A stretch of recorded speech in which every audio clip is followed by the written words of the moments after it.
Magandang araw mga kapolitika at welcome back dito sa ating YouTube channel. Kung kayo ay bago pa lang ay huwag kalimutang mag-like at mag-subscribe muna kayo para updated kayo dito sa ating mga latest issue. So mga kapolitika, ang ating pag-uusapan sa ngayon, makiki-update tayo dito sa nangyayaring PVL Open Conference na kung saan is nagkasagupaan itong Creamline, Coal Smasher at Cherry Tigo, kasi ito talaga yung laban na inabangan ng lahat dito sa PVL Open Conference, itong mga laban ng Creamline, Coal Smasher. Okay, so ngayon is naipanalo po ng Creamline itong laro in 4 sets. Okay, ito yung naging official score: 20-25, 26-24, 16-25 at 19-25. Pabor po yan dito sa Creamline, Coal Smasher. So kahapon na pag-usapan natin na baka matalo itong Creamline dahil sa sobrang lakas ng import ng Cherry Tigo, and at the same time wala rin yung mga key players ng itong sila Alyssa Valdez, sila Gemma Galanza at si Toots Carlos.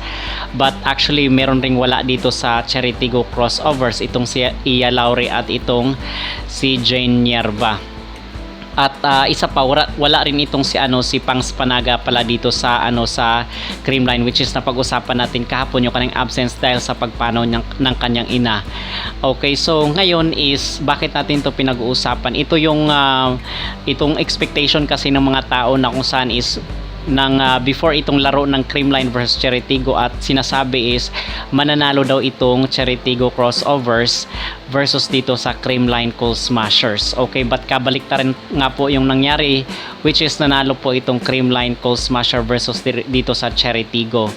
Okay, so ating pag-uusapan dito, ano ba yung mga technicalities na nangyari at ano ba yung naging ganap doon sa laro, paano na ipanalo at nabuhat ng Creamline yung itong laro na ito para maipanalo yung match.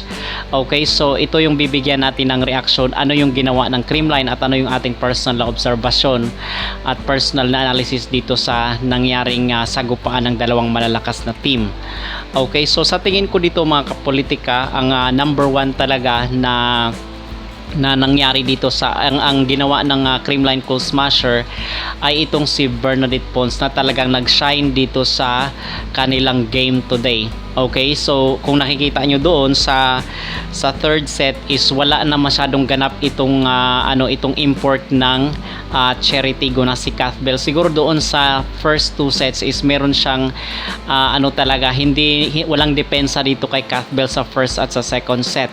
Kung kaya nga doon sa second set is naipanalo ng Cherry Tigo yung laro dahil hindi nila masolusyonan itong si Cuthbell. But dito naman sa third set, ang hindi naman masolusyonan ng Cherry Tigo ay itong local player ng Creamline na si Bernadette Pons.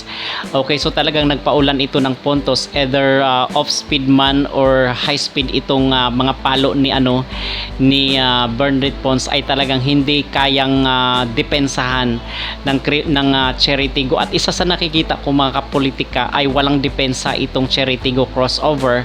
At the same time yung kanilang receive, medyo shaky din yung kanilang receive at laging punteryahan ng serve itong si Cuthbell na kung saan is hindi nga masyadong nakaka-receive, at even itong libero ng Cherry Tigo crossover, ito yung mga nakikita natin na misses nitong Cherry Tigo, and I hope na mag-work sila dito in the future games kasi dito yung talagang ito yung pinunterya ng Creamline Coal Smasher. So dito sa first set, ang naging highlight is itong si Gumabaw, si Bernadette Pons at itong kanilang middle blocker. At sa second set naman is mananalo na rin sana itong Creamline. Actually kaya nga ipanalo ng Creamline itong second set. Nahabol lang talaga dahil dito sa mga pinaulan na score ni Cuthbell sa second set. At sa third set naman, bantay sarado na nga itong si Cuthbell. At the same time, yung mga palo niya ay nadidig ng libero ng Creamline. So yun ang ginawa nila. At binuhat rin talaga ni Pons yung third set. At dito is nagtulong-tulong po yung nakita natin din mga kapolitika. Gusto kong i-highlight at bigyan ng i-appreciate yung teamwork ng Creamline Coal Smasher, kasi kahit wala yung kanilang yung kanilang team captain na si Alyssa Valdez ay nagkaroon pa rin ng teamwork itong Creamline, kung kaya isa rin ito sa mga reason ng kanilang pagkapanalo at magkaroon sila ng focus dito sa match today. So nakikita rin natin mga kapolitika, even though hindi naman gaanong kalakasan itong import ng Creamline Cold Smasher, but all around player nga itong si Erica Stanton.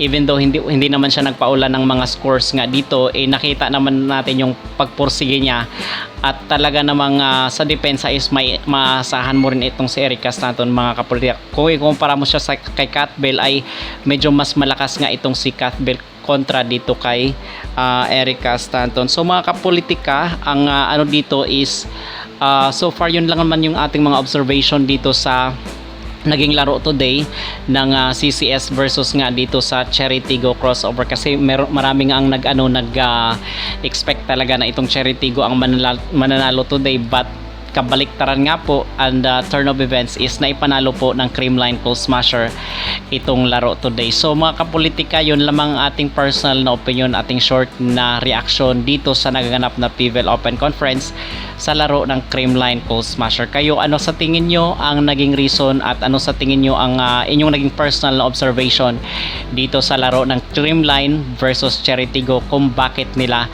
naipanalo yung laro? Mag-comment down below at huwag kalimutang mag-like at mag-subscribe na rin kayo dito sa ating YouTube channel para updated kayo sa ating mga latest issue.